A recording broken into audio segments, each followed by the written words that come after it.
Vivemos em um mundo onde a onda de terror e desastres tentam roubar a nossa paz, onde o mal sempre está tentando prevalecer. Mas vemos pela palavra de Deus desde o Antigo Testamento que o cuidado de Deus para com aqueles que o temem e o buscam é muito real e permanente. Fique atento a mais um programa Encontro com a Palavra. Aqui apresentamos a palavra de Deus como resposta a todas as mais difíceis questões da vida. Agora com você, Pastor Edson Bruno. Olá, seja muito bem-vindo a mais um Encontro com a Palavra. Que alegria grande podermos estar mais uma vez com você. O programa Encontro com a Palavra é exatamente para juntos estudarmos a Bíblia, a Palavra de Deus. Você que está acompanhando o estudo da carta de Paulo aos Romanos, tenho certeza, está aprendendo muito. Estamos quase no final desse estudo e estamos felizes por contar com a sua participação. No Encontro com a Palavra de hoje, comentaremos os capítulos 15 e 16 da carta de Paulo aos Romanos. A última divisão do estudo foi intitulada Portanto, Irmãos. Isso mesmo, portanto, irmãos. Paulo sempre falava, portanto, irmãos. Ele sempre falava isso depois do ensino. Nos capítulos 15 e 16, ele estava resumindo tudo o que já tinha dito na carta. Acho que se você entendeu tudo que Paulo falou até aqui, também compreendeu toda a teologia do Novo Testamento. É isso mesmo, uma vez que tenha compreendido a argumentação do livro de Romanos, podemos compreender toda a teologia da Bíblia. Toda a Bíblia, do Gênesis ao Apocalipse, possui uma única argumentação teológica e uma única mensagem. Os teólogos chamam isso de unidade da Bíblia. É a prova de que a Bíblia foi toda inspirada por Deus. Ela foi escrita por mais de 40 pessoas que viveram em diferentes épocas e em diferentes partes do mundo, mas todas elas foram inspiradas por Deus. Elas nem imaginavam que estavam escrevendo um livro que comporia um livro só, a Bíblia. Mesmo assim, todos eles apresentaram uma única argumentação, uma única teologia. Isso é impressionante. Como já dissemos, a Bíblia só foi dividida em versículos e capítulos, da maneira como nós a conhecemos hoje, no século XIII.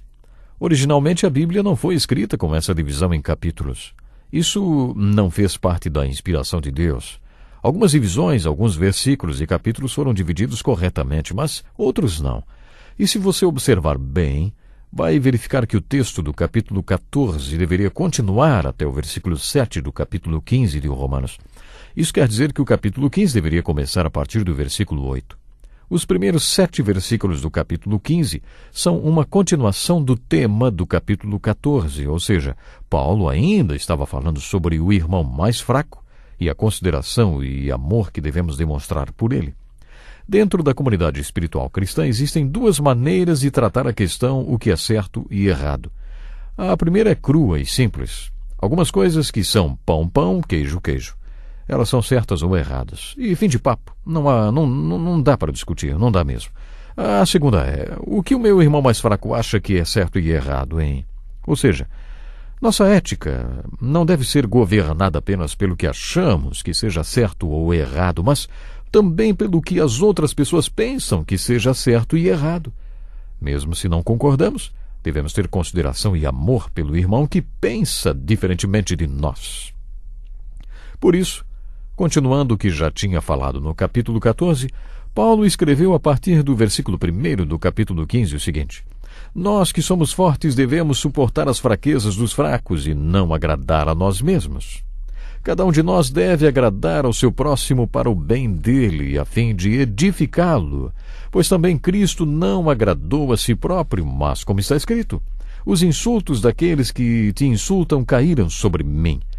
Pois tudo que foi escrito no passado foi escrito para nos ensinar, de forma que, por meio da perseverança e do bom ânimo procedentes das Escrituras, mantenhamos a nossa esperança. O Deus que concede perseverança e ânimo deles um espírito de unidade, segundo Cristo Jesus, para que com um só coração e uma só voz vocês glorifiquem ao Deus e Pai de nosso Senhor Jesus Cristo. Preste bem atenção no versículo 7. Portanto, aceitem-se uns aos outros da mesma forma que Cristo os aceitou, a fim de que vocês glorifiquem a Deus. Isso não quer dizer que na igreja todo mundo tenha que ser perfeito ou gigante espiritual. Jesus não exigiu isso logo de início de ninguém. Quando recrutou os apóstolos, Jesus disse: venham e verão. E também: sigam-me e eu os farei. Jesus não exigiu que eles tivessem todos os requisitos logo do início. Não. Que entendessem tudo, que crescem tudo. Jesus apenas disse: sigam-me e eu os farei. Venham e verão. Aqui Paulo está dizendo para não esperarmos que uma pessoa que passou a frequentar a igreja agora seja um herói da fé, um gigante espiritual, nem tampouco um teólogo, um profundo conhecedor da Bíblia. Não podemos despejar sobre o novo membro da igreja uma declaração doutrinária para que ele decore e ponha em prática. Paulo está nos ensinando a lidar com os que são fracos. Observe que ele fala de suportar as fraquezas dos fracos. Interessante isso. Paulo estava se referindo às fraquezas morais e de caráter. E você pode estar se perguntando como alguém com fraquezas morais e de caráter podia ser um dos irmãos da igreja, ou por que ele seria considerado fraco. Como dissemos, talvez por nós mesmos diríamos ao irmão mais fraco: se você não gosta do que está vendo, vire para o outro lado. Mas no capítulo 14 de Romanos e nos capítulos 8, 9 e 10 de 1 Coríntios, Paulo tratou justamente desta questão. Lidar com o irmão mais fraco de acordo com os valores básicos de Cristo. Cada um de nós deve buscar o bem-estar e a edificação do próximo e não a sua própria edificação. Cristo deu o exemplo, sacrificando-se na cruz por ele. Por que você seria indiferente com esse irmão? O versículo 24 do capítulo 10 de 1 Coríntios pode ser facilmente mal interpretado. Acompanhe a leitura do versículo comigo. Ninguém deve buscar o seu próprio bem, mas sim o dos outros. O ensino de Paulo não tem nada a ver com o pensamento da maioria das pessoas hoje. O que é meu, e o que é seu, até que eu consiga tirar de você. Não, isso não condiz com o ensino da Bíblia, nem com o ensino de Paulo. Paulo ensina que devemos buscar o bem-estar espiritual e o interesse do irmão e não o nosso próprio. Ou seja, esses capítulos nos ensinam a não sermos egocêntricos, mas a termos o nosso irmão no centro de nossas vidas. É isso que percebemos em todas as cartas de Paulo. Na carta aos Filipenses, ele também falou sobre buscar o bem-estar do irmão em detrimento do seu próprio interesse. Isso é contrário à natureza humana, mas foi isso que Jesus ensinou quando fez a declaração das leis de ouro. Assim em tudo façam aos outros o que vocês querem que eles lhes façam, pois esta é a lei e os profetas. Esta é a ética de comportamento que encontramos em toda a Bíblia. E o que é a lei de ouro? Em o que ela nos ensina? Primeiramente, e esta é a parte mais difícil, devemos nos colocar no lugar da outra pessoa. O que você faria se fosse a outra pessoa? Por exemplo, imagine que você é aquele morador de rua que passa o dia em frente da sua loja. Coloque-se no lugar dele. O que ele gostaria que o dono da loja fizesse por ele? Imaginou? Então faça isso pelo morador de rua. Para os casados, esta é a lei de ouro para o relacionamento. Marido, coloque-se no lugar da sua mulher e descubra o que ela gostaria que você fizesse por ela. Descobriu? Agora faça. Deve ser difícil fazer isso. Ninguém o faz. Mas na verdade é bem simples. Só que ninguém faz. Então talvez não seja tão fácil assim, mas também não é tão difícil. Basta colocar-se no lugar da outra pessoa. Mulher, coloque-se no lugar do marido e imagine o que ele gostaria que você fizesse e faça. Pronto. É claro que é uma rua de duas mãos. Agora você, mulher, coloque-se no lugar do homem com todas as pressões, desafios e problemas de uma rotina de trabalho. Como você gostaria de ser recepcionada ao chegar em casa do trabalho?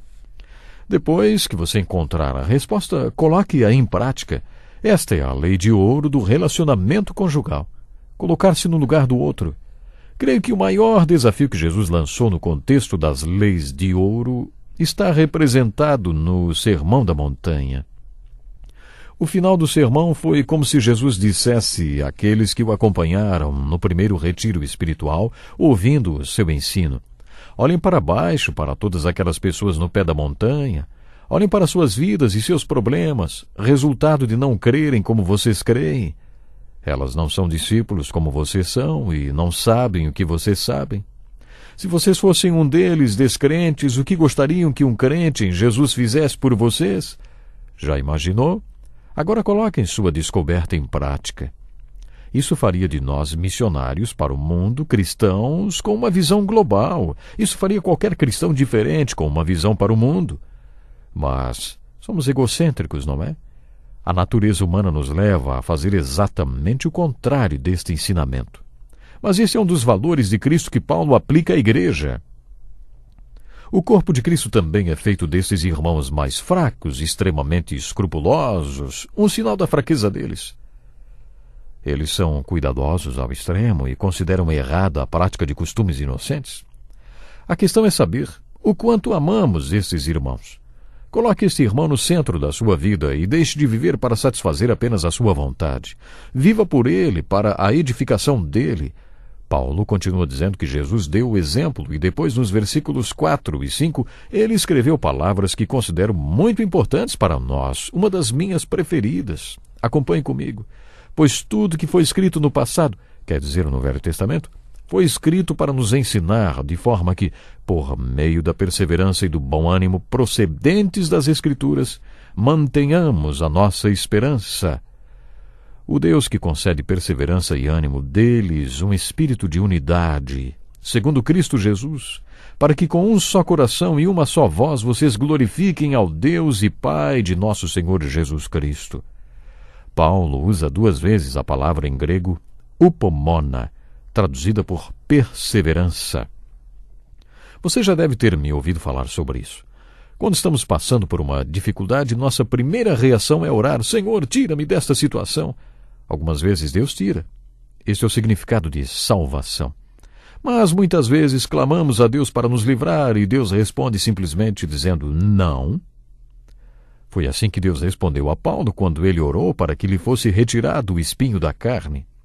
Não, mas vou lhe dar a graça para você aguentar. Foi essa a resposta de Deus. Esse é o significado da palavra upomona, suportar, aguentar firme. E aqui no texto de Romanos, upomona foi usada como perseverar. Quer dizer que Deus vai lhe dar a graça para suportar a pressão ou o problema. Se fizermos um traçado de todas as vezes que esta palavra foi usada na Bíblia, constataremos que saber perseverar é uma virtude. No capítulo 5, Paulo escreveu que devemos nos alegrar no sofrimento, porque o sofrimento produz upomona. Upomona é uma virtude espiritual que nos leva a alcançar bênçãos maravilhosas. Por exemplo, desenvolve o nosso caráter.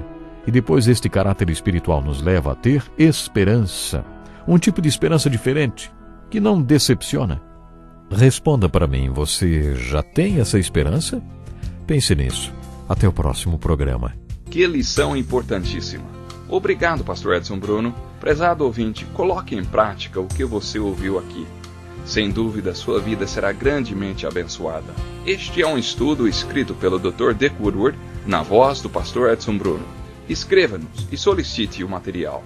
Nosso endereço é Encontro com a Palavra, Caixa Postal 2011, CEP 89201-970, Joinville, Santa Catarina.